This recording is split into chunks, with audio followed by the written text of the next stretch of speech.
We are the Cat's Whiskers, and this is My Top Line.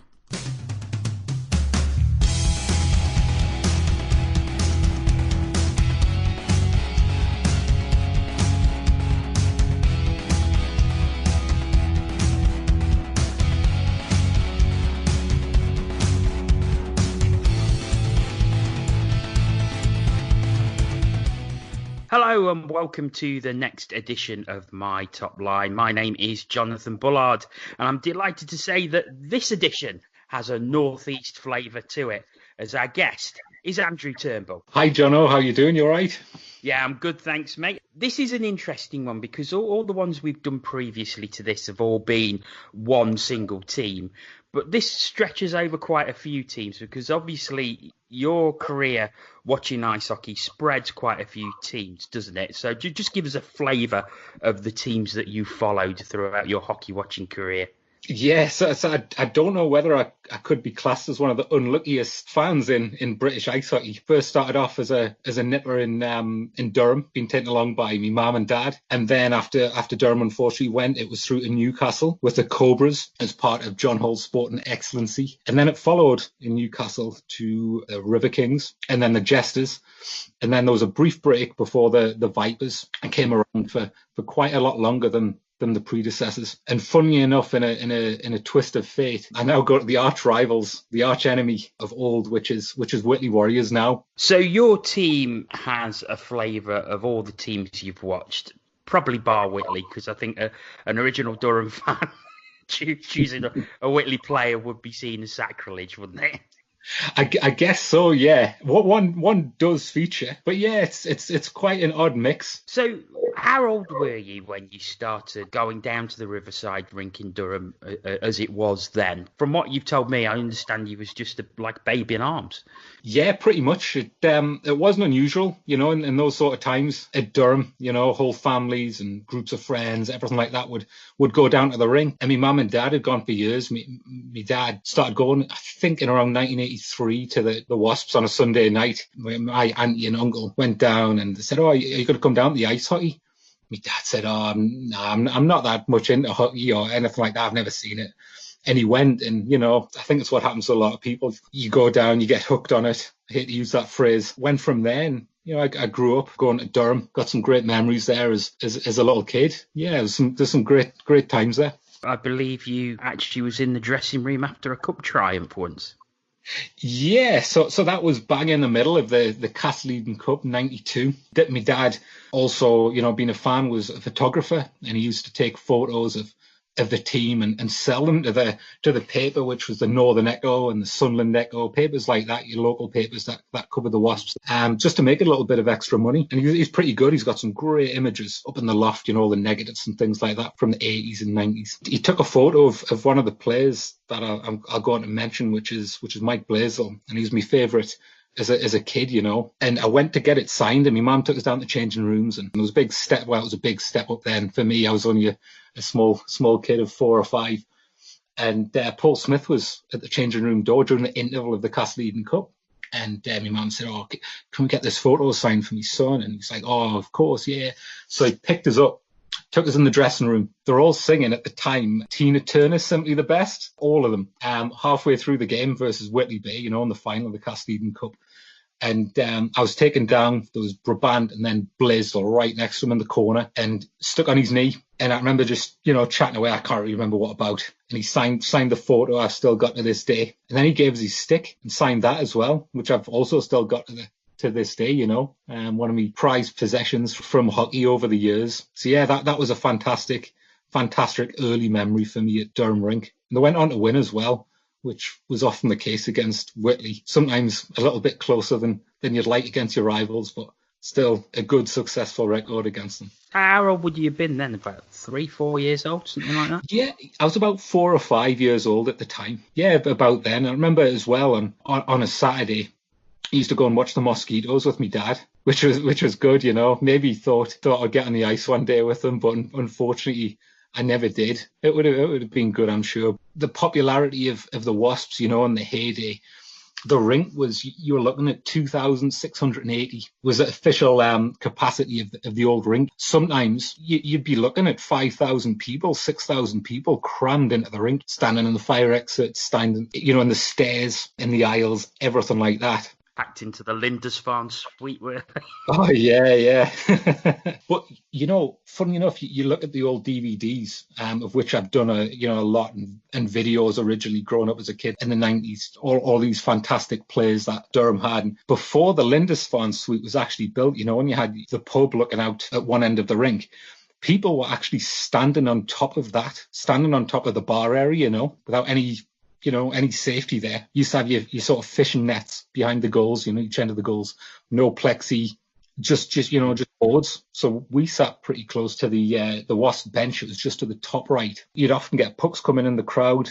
My dad tried to catch a puck in the early days and broke his hand trying to get the puck. He didn't forget that one, and I don't think he's ever tried to catch another puck, and he's been in the crowd over the years we've gone together. Players would often end up over the boards in people's laps. You were that close to the action at Durham and felt like you were part of the game, which you've got a lot of arenas now, which are fantastic. I absolutely love the NIC Nottingham. So comfortable and, some great views. But in some of the, arenas around the country, you don't feel part of the game. And I think that's where the old rinks come into it. You're on top of the action, you're a bit closer to them.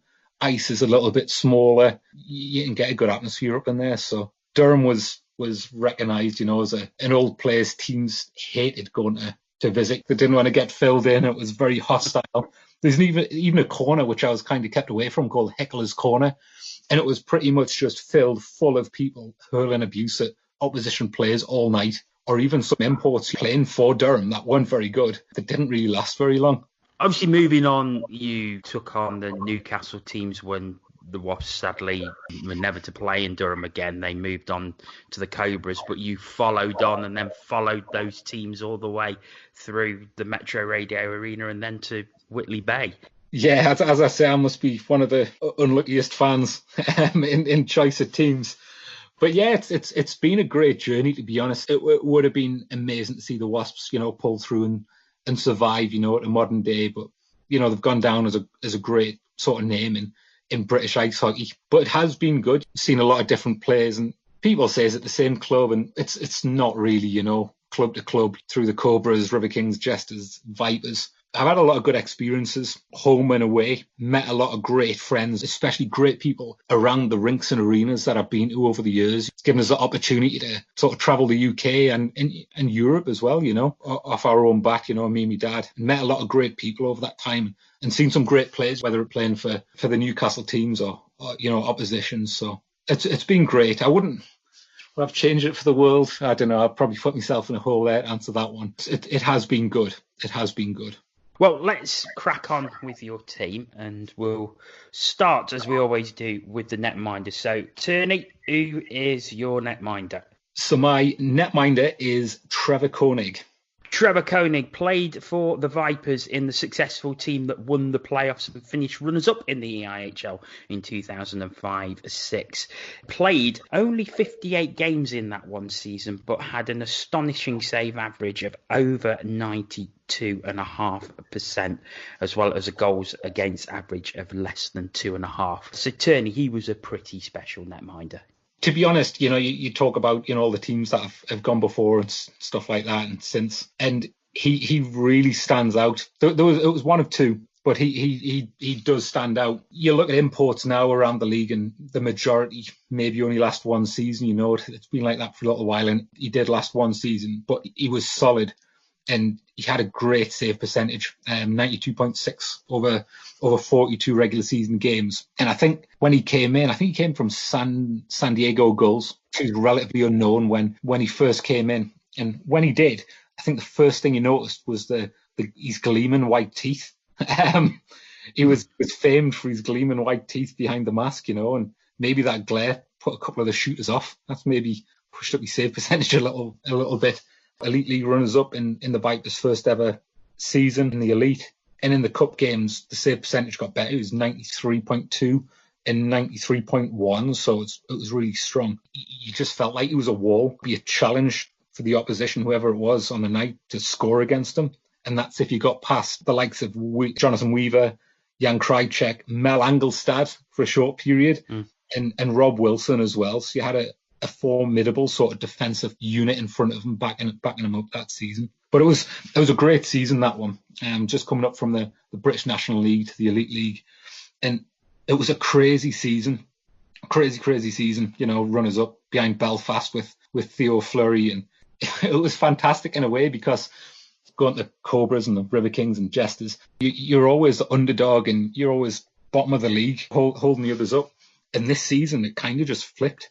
And you were beating Cardiff, you were beating Sheffield, you were beating Nottingham, and I think there was like a win or two against Belfast amongst that as well, and you just couldn't believe what you were seeing, But saying that as well, that season, it must have been the hardest team the Elite League might have ever seen. So you've got the likes of Payet, Cornish, Angelstad, and Ferrone. If you look back at the stats, there's 17,000 penalty minutes. It's just unbelievable how we really got anywhere, that season. So all I can put that down to is maybe intimidation factor on that. But, you had a good mix. You had Patrico, Gominiuk, Corey Morgan, Krajicek, all hand-picked from the BNL by, Rob Wilson, who's the coach then, and put them into an Elite League team, and it all really clicked. Yeah. Well, that season you also did really well in the Challenge Cup as well, reaching the semi-finals and only losing out by one goal to get to the final. So you competed in every single competition. To be honest, I can remember going along to the Challenge Cup game there with Cardiff. You never see a 1-0 game. Hardly ever. I think I've seen 2 1-0 games in a lifetime of hockey so far. And it was just so close. And I honestly thought would have made it the final that year. I know it was a little bit earlier on, but yeah, it was a shame. But Cardiff were a good team as well. And, it was good to miss out on them in the playoffs that year. Going back to Trevor Koenig, and how gutting was it when he left after that just one season and then went to the Blaze and won a couple of championships with them? Yeah, it was a massive kick in the very gleaming teeth. Oh, it was good and it was disappointing. You found like a diamond in the rough. I don't know whether that's the right phrase.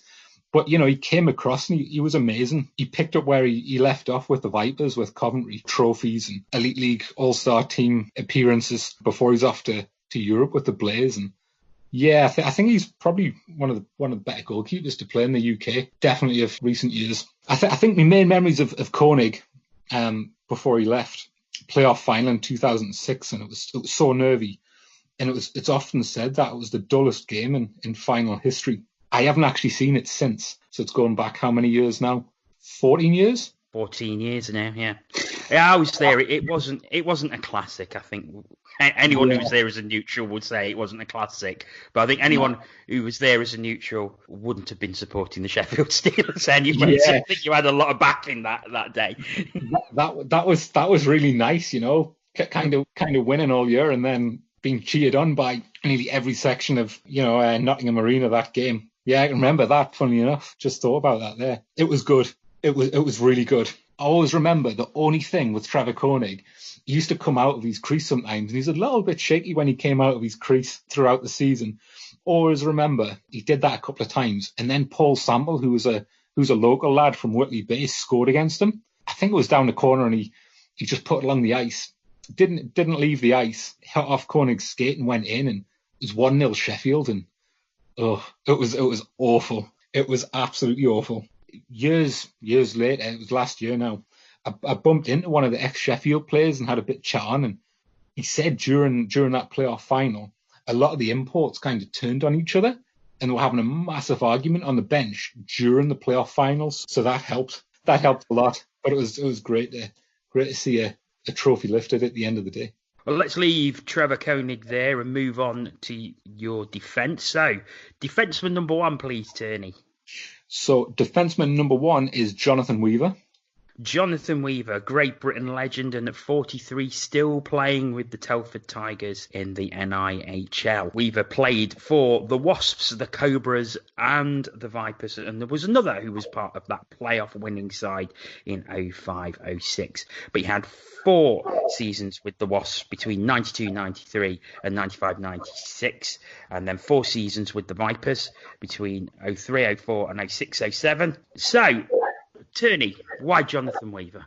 I just think Jonathan Weaver is pretty much, in my book anyway, probably in the top 5 Brits ever. And I would say definitely in the top 2 British defensemen ever. He started off, as you say, with Durham and the Mosquitoes and Sunderland. They were taught a Czech hockey sort of style, which was way before years, by the Durham youth coaches who took it on.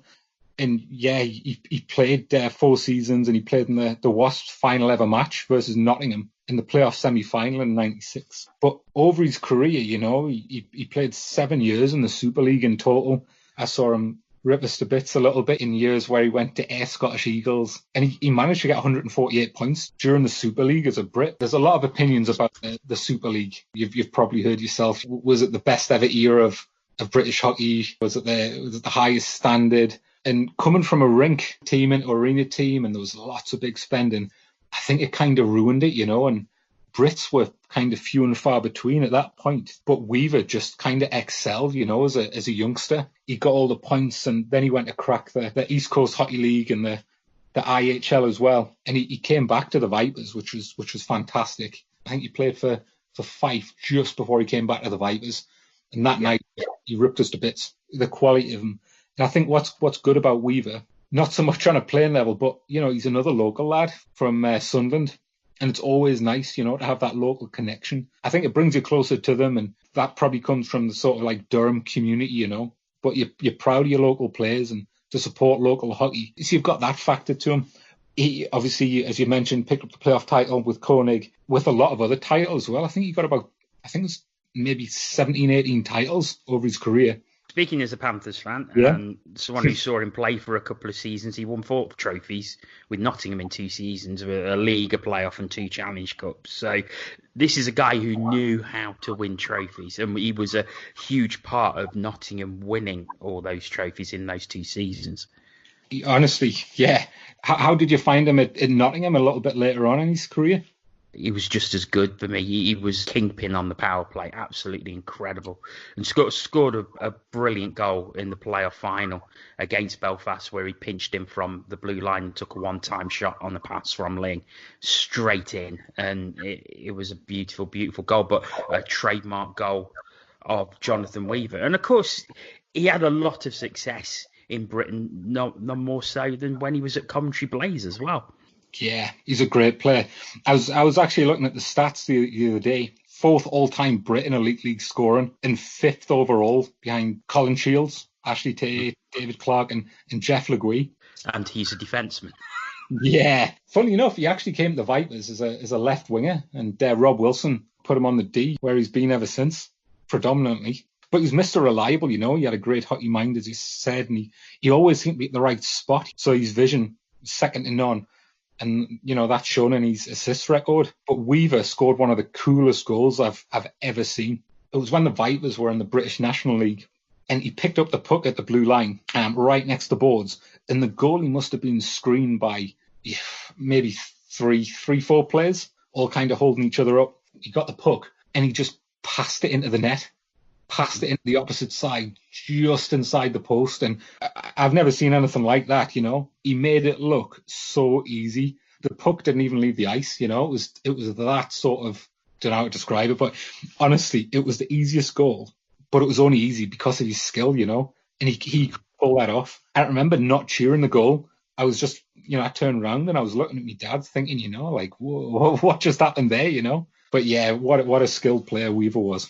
Jonathan Weaver is your first defenseman. We're going to take a break from the players for a second, and we're going to visit your favourite game. So, Turney, your favourite game in all the time you've been watching? So I think favourite game would be from the 2009-10 season, Belfast 5, Newcastle 6. Yeah, a game on the 24th of January 2010. The Vipers turning up in Belfast with just 9 skaters. Belfast led the game 4-0 and 5-2 before the Vipers came back and won it in overtime 6-5. Michelle Robinson, the Vipers netminder, making 67 saves that night from 72 shots.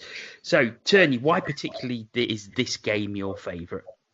It was just a case, as the Vipers in the later sort of days. And, there was little bits of money running out and You had a full Belfast side there, stacked full of AHL talent. You had Sean McMorrow that year as the big intimidation factor, and the odds were just totally stacked against us. It was just a massive shock. I think you said there were 9 skaters, and that actually went down during the game. So probably at about 4-0, I think. There was one injury, and I think it might have been Ben Campbell. And then Mark Gouet, the defenseman's skate blade broke during the game. You didn't really want that when you've got 9 skaters. And you've got to remember as well, one of those 9 skaters was Richie Lawson, the backup netminder. So to go down pretty much 6 skaters versus a full Belfast lineup where the Vipers hadn't really seen too many great results over the years, you just thought it was disastrous. We're in the bar before the game, and the players' wives who were there, who came on all the away trips with us, everyone was betting on the Vipers to lose, including the players' wives. It was just a great weekend, a shock result. I think there was more fans than players on the ice. There must have been. I think there was about 20 fans over that weekend because no one bothered. I think a lot of people were probably put off by the next drubbing, and it didn't happen. But funny enough, that weekend, I was working at a shoe shop, the high street chain. Must have been just after finishing uni. And I switched the shift and went over. And so at the time I was having a lot of trouble with my knee. And I said, oh, please can I switch the shift at the weekend? And they're like, no.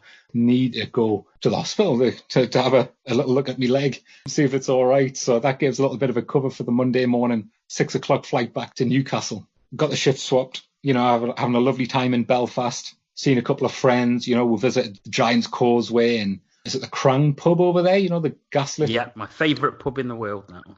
It's nice, isn't it?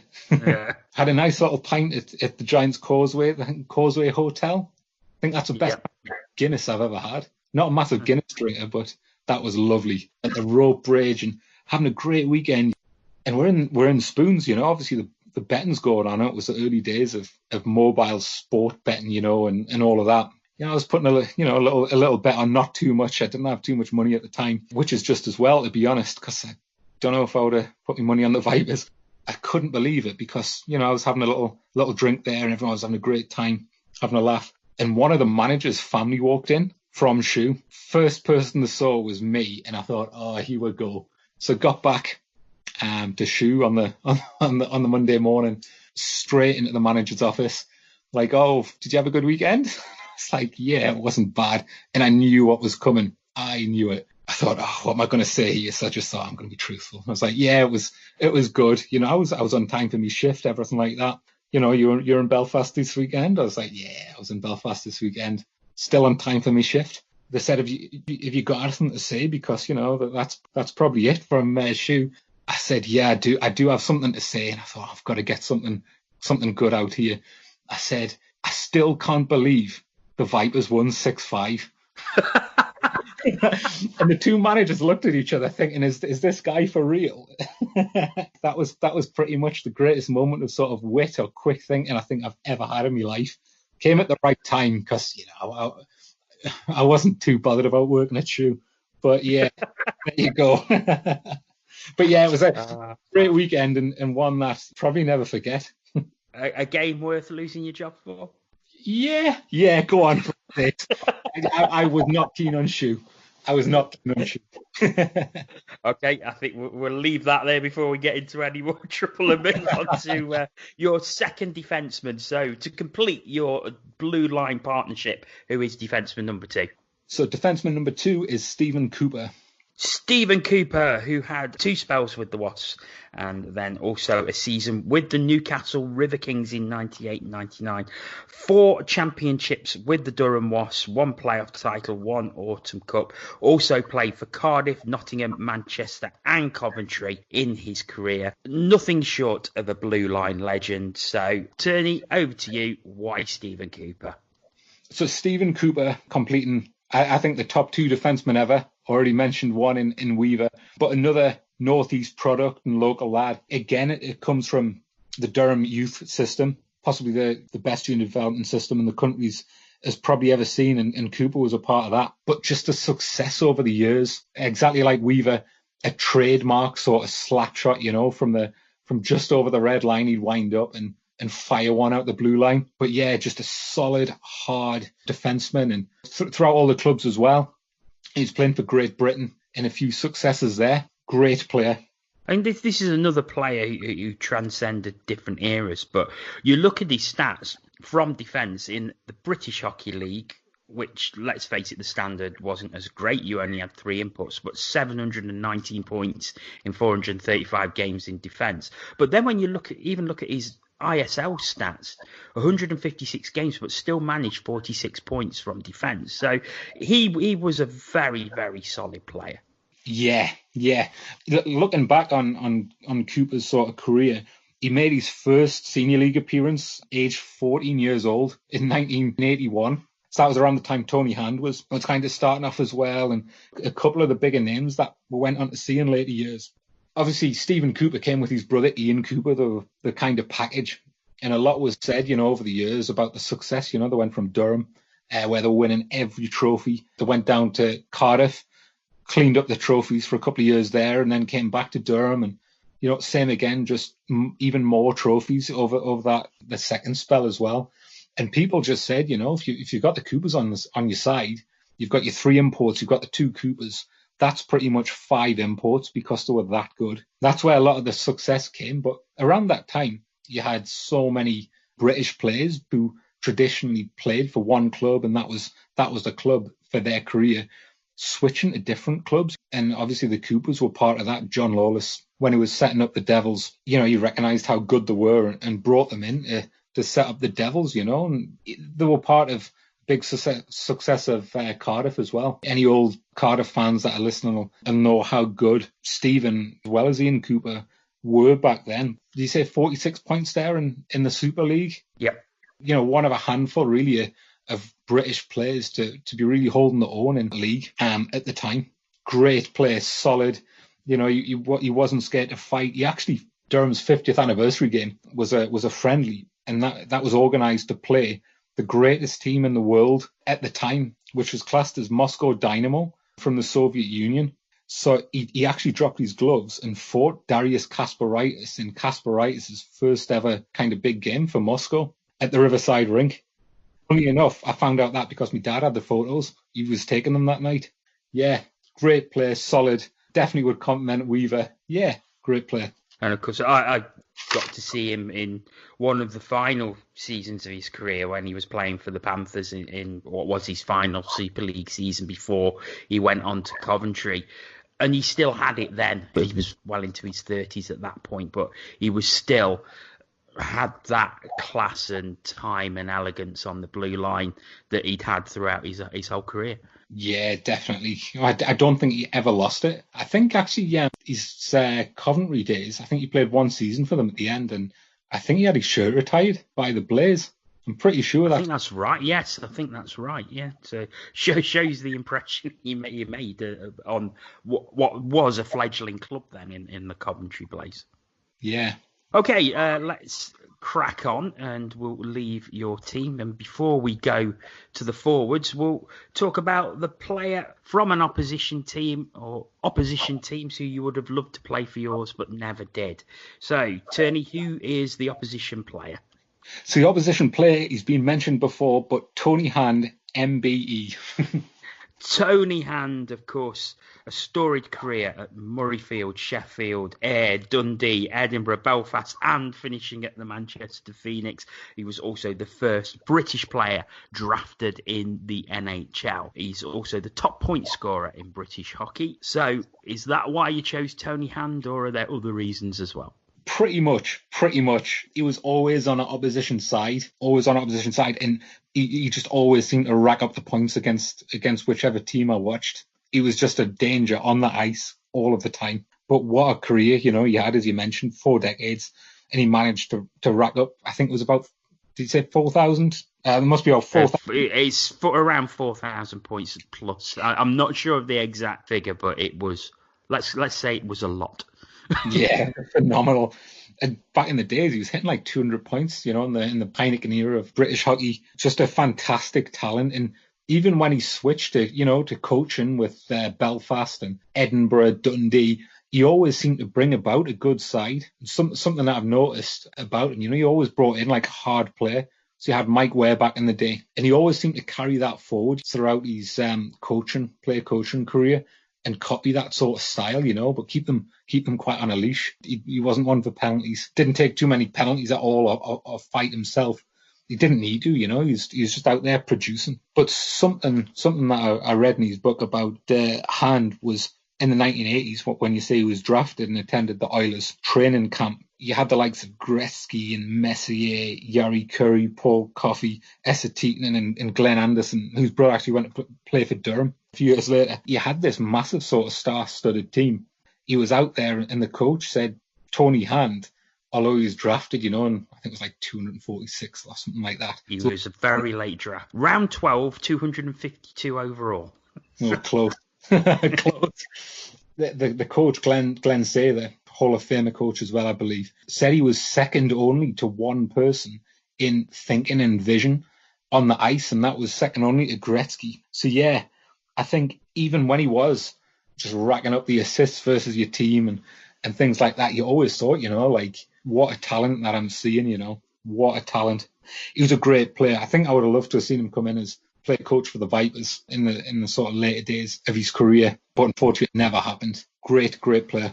Tony Hand is the player you would have most liked to have seen in your team, but didn't. So that leads us on to the forwards. So, Turney, forward number one. So, forward number one for me is David Longstaff. David Longstaff, who played 8 seasons with the Newcastle Vipers between 02-03 and 09-10. Of course, another one who was part of that playoff team of 05-06. But of course, has had lots of success throughout his career playing with Whitley, playing in Guildford, in Sheffield, in Manchester, and of course a season with Djurgården in the SHL. So why particularly for you, David Longstaff? So I think with David Longstaff, I've seen him play pretty much all of my life. Although originally he was the arch enemy playing for Whitley Bay. It's funny how things work, isn't it? But yeah, I remember seeing Lobby, particularly in the late 90s. That's when he kind of caught my eye a little bit. I think he must have been playing for Sheffield at the time in the Super League. And I mentioned before about the quality of the Super League, and he just stood out, and he would just cause us massive damage. I was sat there as, a kid thinking like, how are these players from the Northeast inflicting so much damage on us? How come they're moving, Achievements speak for themselves within the British game and abroad. Super League, he's got 168 points in 221 games. It just goes to show how good a player he was. He was import quality, and that's what got him the move to Sweden. Yeah, and he even held his own in Sweden as well, in the Elite League. I think he's probably the maybe first and only British player to crack the Swedish Elite League, as far as I'm aware. Do you know of anyone else? I believe he is, yeah, the actual only British-trained player who has made it to the SHL. He had a little spell as well in Lausanne and Sierre in the Swiss League. Yeah, 7 games in the 2002-03 season, just before he came to Newcastle. Yeah, so I think Manchester Storm folded, I think, at the very start of that season. Is that right? And then he switched up. Yes, he played 6 games for Storm. They folded along with the Scottish Eagles. He moved to Switzerland, and then he left Switzerland after 7 games and came back home, I suppose. Yeah, it was great. Yeah, yeah, that's right. He came back, and then he went back out to Switzerland, and then back for the Vipers again. What a fantastic player, strength, ability, vision. Another one, with cracking vision. I think his favourite move always seems to be behind the net. It's massive strength. He can't be shoved off the puck. Even this last season with Whitley Bay, exact same style. Cycling the puck in the corner, and his kind of trademark, or going for a wraparound goal. But yeah, just streets ahead of anyone. I think he's about 44, 45 now. But still streets in front of anyone within that league in terms of vision, thinking. My favourite memories of Lobby are in the Findus Cup final. Must have been about 2003-04 season. And he'd been injured. He broke both of his ankles in the sort of freak gym accident when he was lifting weights. And he'd been out for months. And no one knew, but there was a total surprise nothing was mentioned, anything like that. The final was about to happen, without lobby and things. And he was announced and he just came skating onto the ice. And I've never known like a bigger cheer. It was a big sigh of relief that, we got him back. And he went on to score. I think that was against Guildford Flames, just wiped them. And he scored a couple of goals. It was great to have him back on home ice again. And it was a bit sneaky on the Vipers part against Guildford, but it was fine. Worked out on the day and won the trophy. But it was great. And another one of sort of a story about lobby. Would just put out Belfast Giants in the semi-finals in Nottingham of the playoff weekend that we've been talking about. Me and my dad, it's always me and my dad when we go to the hockey. We always have and probably always will. And I think when we go abroad or to games, everyone's always asks, "Oh, how's your dad? Where's your dad?" And it's probably within about 30 foot of us, and I'm just. It's always been the case. But me and my dad, we're at Nottingham. Just about to go back to the hotel room on the night. I don't know. It must have been about 11:30, something like that. It was pretty early. And went to McDonald's. Oh, do you fancy McDonald's? I'm like, all right then. So went to McDonald's. When we stood in the queue waiting for me chicken McSandwich, his lobby and Rob Wilson walks in to McDonald's and gets a Big Mac. And this was on the eve of the playoff final, So just proof that the Big Mac is a food of a champion, But yeah, it was just something daft, like that. But it was just hilarious to see professional players and having the Matty D's with the Monopoly, the Monopoly stickers. The next day we sank Sheffield 2-1, and I've touched on it about getting slaughtered by some teams in the Newcastle Cobras and Riverkings, Jesters, all of that. And I'd always had a massive dislike for Sheffield, and kind of still do to this day. You're not on your own there. Yeah, yeah. There's one or two about. Oh, I'd always hated them. I think the first thing that Sheffield ever do to upset us, apart from thrashing us so many times in the games, in the following years, was they won the league. I think it was the first ever time they won the league, and they brought all the fans to Durham. And me and my dad were at Durham that night, along with my mum as well. And you had to queue at Durham from maybe 2:00, 2:30 on a Saturday, Sunday afternoon, to get in for a 6:30 face-off.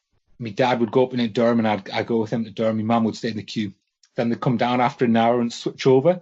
Kept on doing that until you got into the rink. We got all the way at the front of the queue.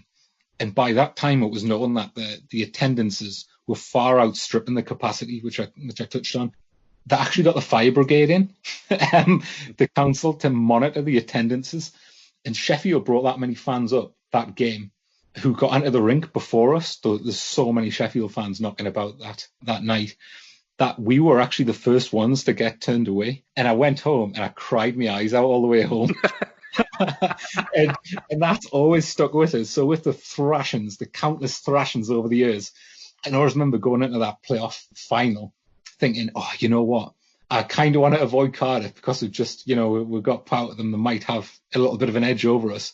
I really wanted us to get Sheffield in the final because I thought, how sweet would it be to beat Sheffield in the final and lift the trophy? And it was a pretty tall order, but it happened. Oh, it was a fantastic day.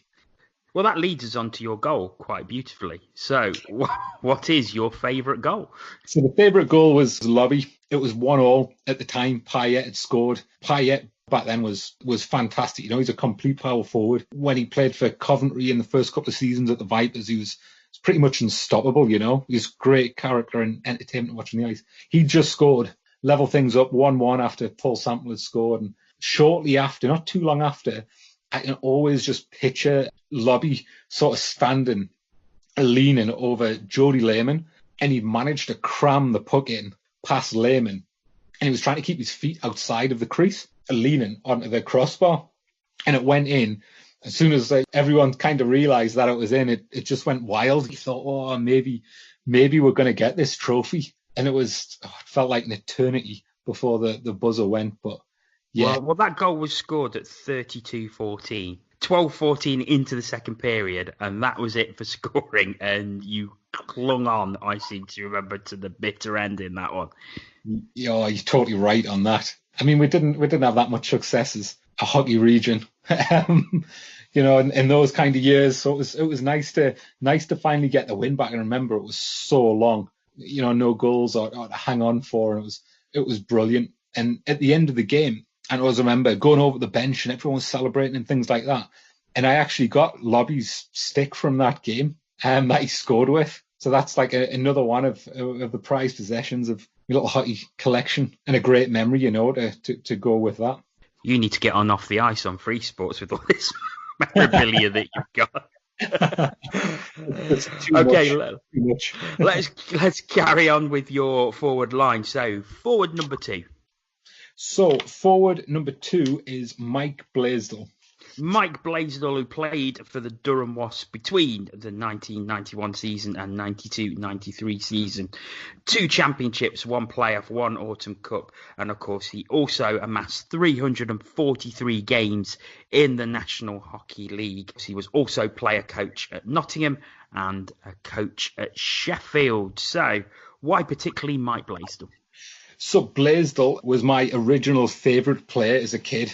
Going along to Durham, absolutely idolised him. I've obviously told you a little bit earlier on about the Castle Cup final '92 in the changing room. But I can just remember cheering him on, and cheering away with my mum and dad by either side of us. He was just a complete player with the skill and experience. I think experience is probably the word I would probably describe Blaisdell with. He had a career in the NHL, Toronto, Detroit, New York Rangers, Pittsburgh. So he had a few teams and a few seasons there. And he actually led the scoring as well in Detroit in the early 80s. But he came over to Durham, and Durham had a lot of imports for a few years. There was the Smiths who ran Durham, and for the import sort of side of things, if you weren't a good import or you might be going through a bit of a rough patch, that was it. You were gone. And Blaisdell lasted, I think, 3 seasons, the Wasps. And he put up some amazing points, scored some pivotal goals. He was just like a hard worker. But you look at the tapes and the DVDs now that I grew up watching all the time, really. They're always on repeat. I'm not surprised they're not worn out or anything like that. He was tough as well. So if you had Blaisdell, you had the experience, you had the goal scoring. There was a really famous moment. If you look on YouTube, type in Mike Blaisdell, Castle Cup, and anything like that, and you see him in the middle of a brawl, and he takes on Mark Pallister, who was a big. He was another local lad. I think he was playing for Billingham Bombers. It was Cleveland Bombers. That's Gary Pallister's cousin, I believe. Yeah, Gary Pallister of Manchester United in England. Middlesbrough, I believe he played for as well. Yeah. So yeah, it was his relation, and he was big lad, and he was pretty notorious, in the 90s, even as a young lad. But yeah, went up against him and just kind of destroyed him, and many people would muck about with Blaisdell. But yeah, just one of the most sort of complete players I think that has played in Britain. Obviously, he went on to play for Nottingham and in the couple of years after, and so it was good to see him then. I still loved him, but it was just so odd seeing him play for a different side. Then he obviously went and played for Sheffield as well. He was player coach for Sheffield. Yeah, so playing for Nottingham and Sheffield. I loved him so much it doesn't take the shine off. But original favourite player of mine as a kid. Lovely stories about Mike Blaisdell there, and we'll move on to your final forward, your final player in your team. So, Tony, who is forward number 3? So I've gone for a little bit of a different one. I thought I'd have a more modern one, someone I enjoyed watching, who is Matus Patrico. Matus Patrico played 2 spells with the Vipers in 05-06, another one as part of that playoff winning side, and again in 09-10. Had 100 games for 41 plus 62 for 103 points in all competitions, and of course also played for Bracknell, Nottingham and Cardiff in this country. So why Matus Patrico? I think he just produced wherever he went. Wherever you saw him in the UK game, he just produced. And I remember him playing at Bracknell just before he signed for the Vipers. Absolutely ripped us apart in the 2004-05 season. And he had some great players around him that year. He had Martin Massa, Smittle, Peter Campbell, Mark Richardson, a young Mark Richardson, and a young Danny Myers as well. It was Greg Owen, and they smashed us. And I think they could have been a elite league side actually that season rather than in the British National League. He was so good, nicknamed the the Slovakian Express. I think that's a bit daft. Sounds a bit Dave Sims, for you could just hear him screeching it over the Sheffield Arena microphone, couldn't you? He was handpicked by Rob Wilson and the Vipers as one of the best on the BNL to make the step up to the Elite League for the Vipers' first ever year and that. And he always seemed to play well. And he had a bit of an edge to his game. And I just remember him as being quite competitive and reliable. Obviously, you mentioned it was 103 points there, so it's, just over a point. Well, point a game, isn't it? So yeah, he always seemed to produce, always got a point. He was part of that playoff winning team. And even in the second spell when he came back, when, the Vipers were maybe fading a little bit in 2009-10, he was pretty much as good. I was surprised he returned, to be honest, later on. He's just a player I always enjoyed watching, and, a little bit of a newer player. And I remember him leaving the first time for Nottingham when all of our players got kind of handpicked the season after, we'd done so well. He's just a good player. He came to Nottingham straight after, didn't he? And then yeah. What did you make of him at Nottingham? Yeah, good player. Andy Haywood, who of course has been on this show before, I was surprised he didn't pick him for his team because I know he was a big admirer of Matus Patrico when he was at Nottingham. Yeah, he was a great player. You see these players come and go and return with the Devils. I think the season after Nottingham, and he was just pivotal goals. During the 05-06 season, and he was solid when he came into the playoffs. He was great, and I can always remember something with Patrico. I think it's not playoff or anything like that, but he was playing in Nottingham one night, and I talk about the edge that he kind of played with. He's a big unit, wasn't he? And I always remember, I think it was him and Danny Myers near the penalty boxes at the. It was Matthew Myers. Matthew Myers, was it? Yeah, yeah. I know which incident you're talking about.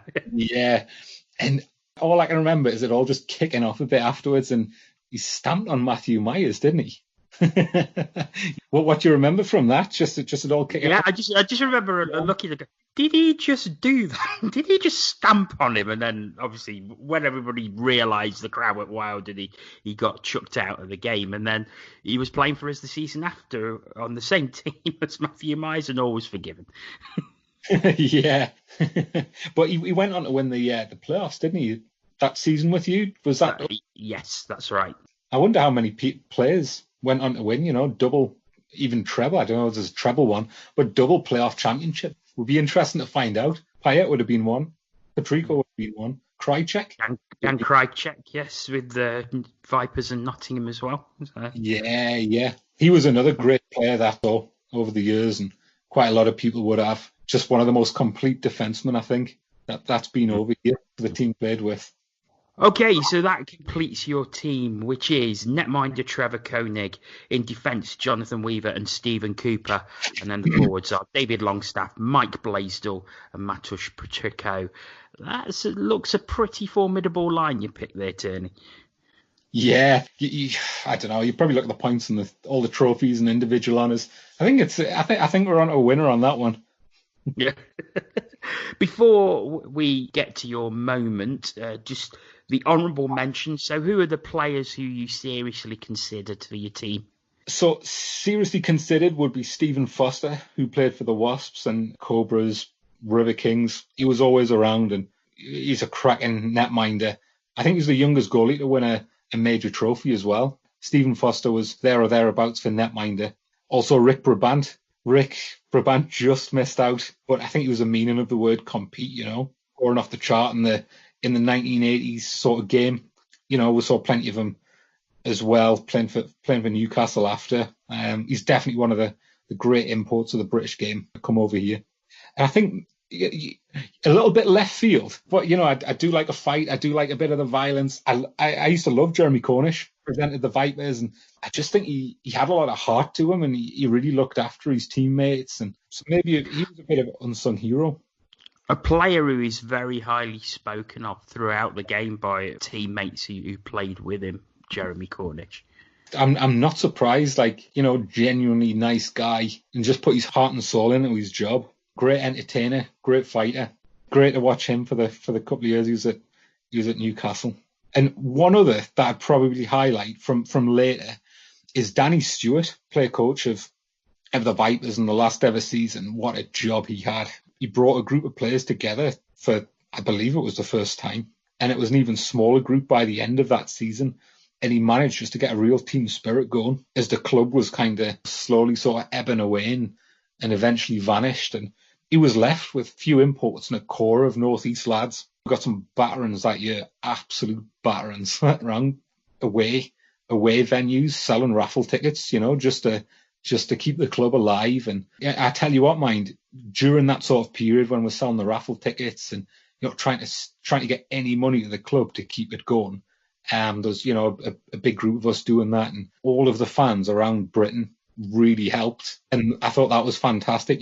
Everyone just dug deep, wished us all the best. That was a fantastic time. But Danny Stewart during that was brilliant, and he got so much out of what he had to work with, in the local lads. And towards the end of the season, when everything was going, we got some big wins, which were lovely, against the likes of Nottingham. I think it was a 6-5 against Nottingham, and I think we beat Belfast as well once or twice in that last season. It was just, couldn't make it up, could you?